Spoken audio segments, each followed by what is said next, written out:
తమిళనాడు రాష్ట్రంలో గల చెన్నై నుండి 335 కిలోమీటర్ల దూరంలో గల తంజావూరు అద్భుత క్షేత్రం. ఇచ్చటి ఆలయం పేరు బృహదీశ్వర ఆలయం. ఇది 10వ శతాబ్దంలో రాజరాజ చోళుడు అనే చక్రవర్తిచే నిర్మించబడింది. ఈ ఆలయం యొక్క యునెస్కో వారిచే ప్రపంచ సంస్కృతి చిహ్నంగా గుర్తింపు పొందింది. ప్రపంచంలోని ఏ ఆలయానికి ఇంత ఎత్తైన ప్రాకారాలు లేవని అంటారు. ఈ ప్రాకారం పొడవు 793 అడుగులు, వెడల్పు 393 అడుగులు.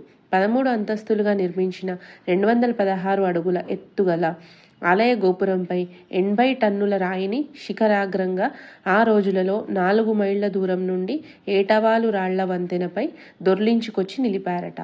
ఆలయం లోపల ఎత్తైన వేదికపై 13 అడుగుల ఎత్తుగల శివలింగం ఉంటుంది. ఆలయానికి కొంచెం దూరంలో రాజరాజ చోళుని కుమారుడు నిర్మించిన గంగైకొండ చోళపురంలో శివాలయం అద్భుత శిల్పకళతో ఈ ఆలయంతో పోటీ పడుతుంటుంది.